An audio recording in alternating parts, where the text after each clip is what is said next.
Log Horizon, Volume 1, Chapter 5, Part 6. That angry roar caused a momentary split on the battlefield. The Brigadiers had traded non-player characters as slaves. They'd threatened and killed players and done even worse, and precisely because they had, for an instant, that order made them hesitate. The Brigadiers were a band of outlaws. However, in a true state of lawlessness, outlaws could never form a group. Complete anarchy made it impossible for communities to exist for any length of time.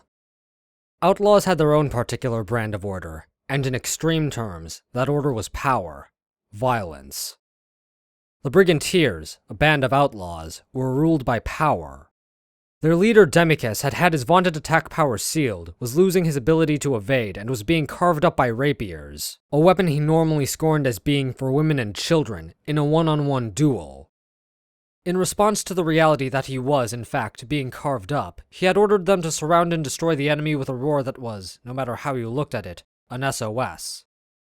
Is it really okay to follow orders from a leader like this? If we obey him, will we turn into losers someday too? That idea made even the outlaw Brigadiers hesitate. Let them hesitate, get nervous, jump at shadows, and freeze up. If they do, we luck out. But the hesitation lasted only an instant. True, their leader was a sorry sight, but even a violent band of outlaws had a reputation to uphold. As a matter of fact, being a band of outlaws made their reputation more important to them, not less. A big part of the reason the Brigadiers had been able to do whatever they wanted in Susukino, even as they exploited other players, was that the guild had a reputation as an invincible gang of thugs. Unless they maintained their reign of terror by any means necessary, they'd become the hunted. This terror, peculiar to habitual hunters, decided the group's course of action in just 3 seconds. Their goal was less to save their leader than to silence the 3 players who'd witnessed this debacle. Once that decision was made, the outlaws descended like an avalanche, war cries in every throat, hell-bent on engulfing Nyanta. However, not one member of Shiroe's group had wasted those 3 seconds. The approaching wave of 8 bellowing Brigadiers was blocked by Naotsugu, who'd appeared like a gust of wind. Rather than slam on the brakes at this sudden appearance from outside their field of vision, the Brigadiers bore down with even greater malice. Anchor hell! Naotsugu yelled. It was a special skill for Guardians, the fortresses of the front line, which drew all enemies within range to them. The 8 Brigadiers stopped in front of Naotsugu as if they'd been nailed in place. Nyanta, they're going to— Begin recovery! Yes, sir! Heartbeat healing! At Shiroe's command, Serara began to chant the most powerful recovery spell she had. Heartbeat healing was a special recovery skill unique to druids. It was roughly equivalent to the Kanagi's damage block and the cleric's response-activated recovery. In simple terms, heartbeat healing was a spell for continuous HP recovery. It was settable, and for between 10 and 30 seconds, each companion targeted by the spell would recover a certain amount of HP per second. Although it didn't recover as much per second as a normal recovery spell, the total was far superior, and the spell's MP efficiency was also excellent. In addition, heartbeat healing had one advantage even greater than its high efficiency. Once set, the caster was free to do other things. The player could use that free time to attack, defend, or do anything else necessary. However, It won't work! I can't keep it up! My level isn't high enough! Serara cried miserably. In Elder Tales, healers' abilities were key. Working in combination, a trained healer and vanguard warrior could cancel out the damage inflicted by 4 enemies on their level. That said, Serara was currently level 19. At level 90, Naotsugu's defense was off the charts, but he'd never be able to withstand physical attacks from the 8 Brigadiers, whose levels were also high. Ignore Naotsugu for now. Concentrate on recovering Nyanta. Calm down and watch our allies' HP. Don't worry about doing the impossible. Just stay focused on what you can do. Shiroe spoke to Serara, his voice calm. She was very near to panicking. His words were stronger than she'd expected, and Serara felt her strength return as though she'd been smacked on the back. What the healing classes could do was heal, Shiroe told her. Meanwhile, on the other front line, away from Naotsugu, Nyanta and Demiquas' battle was nearing its climax. Demiquas seemed to have received a recovery spell from the rear. The wounds in his arms had healed, and his attack power was back. Although the wounds in his legs were still there, he'd probably decided to forget evading and fight. Demiquas' face was much calmer. To begin with, Demiquas was a monk, one of the warrior classes. Even though swashbucklers were a direct attack class, they were one of the weapon attack classes, and their fundamental health was different. If Demiquas was able to get help from his rear guard, he was sure he could bully his way through on health, even if the battle had degenerated into a messy brawl. The druid seemed to be healing the swordsman he was facing, but there was no way the total amount could surpass the damage he inflicted. Full of confidence, Demiquas raged. Come on, come on, come on! What are those swords of yours? Toys? You think a flimsy punk like you can protect anybody? I beg your pardon. Rapiers are a gentleman's weapon. I'm gonna shut that smart mouth of yours. Look, your warrior buddy's going down. I wouldn't be so sure. Nyanta and Demiquas' battle grew even fiercer as they traded swords and fists, silver light and dull blows. Enveloped in a thick cloud of dust, Naotsugu really had been driven into a corner. The continuous wave of attacks from his 8 opponents had cut his HP down to 2400. He'd lost a full 80%. However, even under the circumstances, Naotsugu kept his cool, maintaining his narrow stance, fielding the Brigantier's attacks and controlling their formation. Staying calm, even in a situation where panic was likely, was an essential ability for a first-class vanguard. However, to Serara, who was short on experience, Naotsugu's almost eerily smooth movements seemed to be filled with awe-inspiring energy. Prepare to cast. Shiroe's voice was a whisper.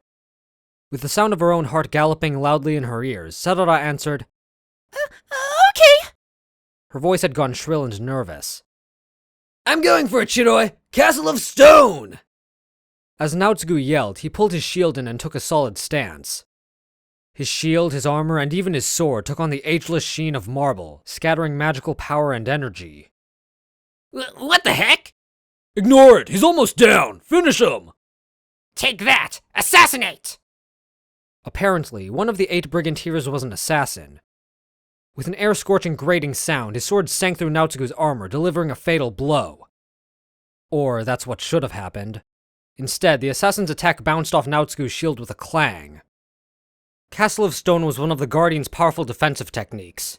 It was an emergency move, and it only lasted for 10 seconds. But during that time, no attack could damage the player.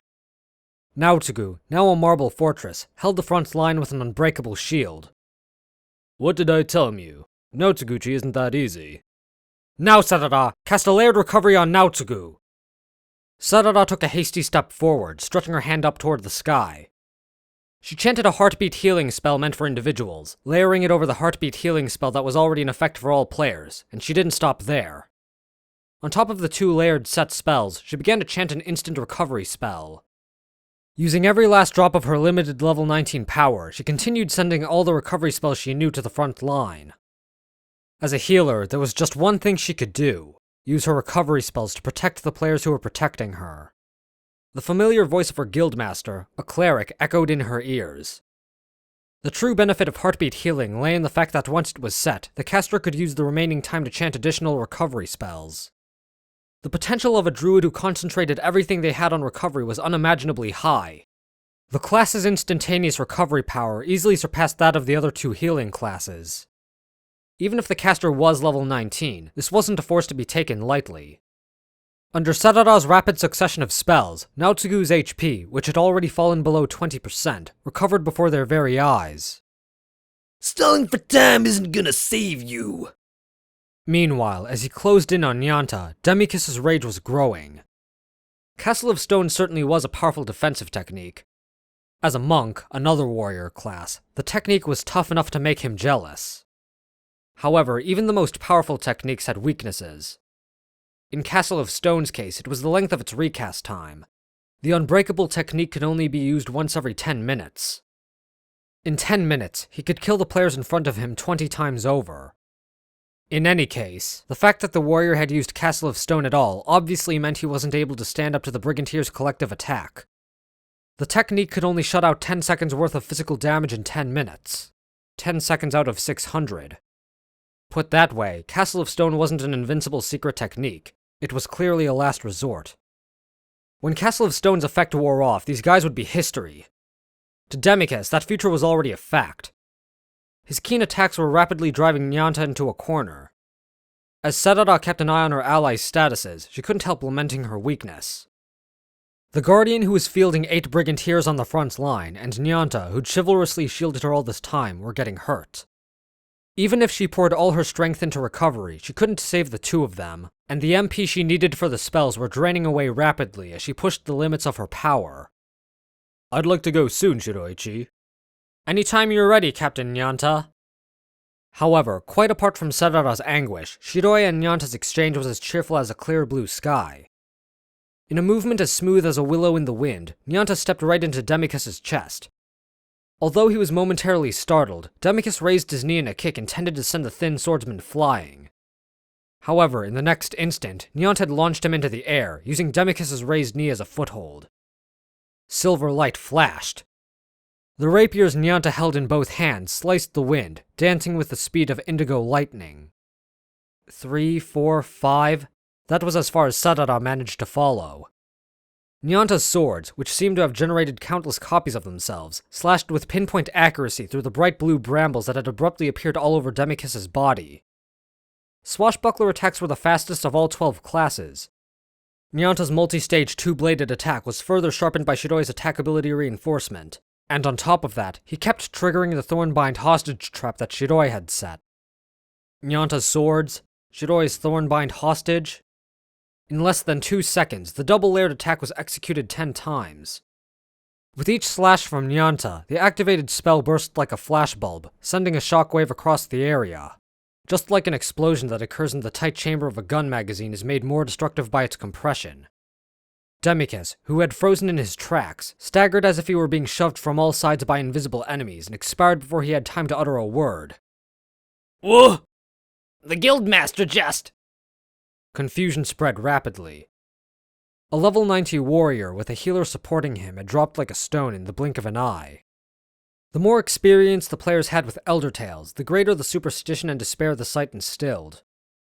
Nyanta! The emotion was echoed in Serara's dazed murmur. She couldn't understand the lightning-fast battle she'd just seen unfold. Drop your swords, people! Naotsugu yelled. The Brigantiers looked at each other, then went pale as a scream rang out behind them.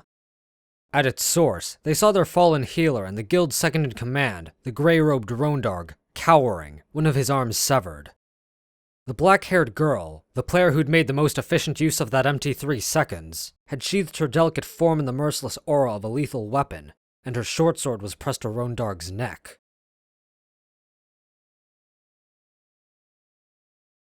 To read along with audio light novel Log Horizon or to read on your own time, buy the light novel.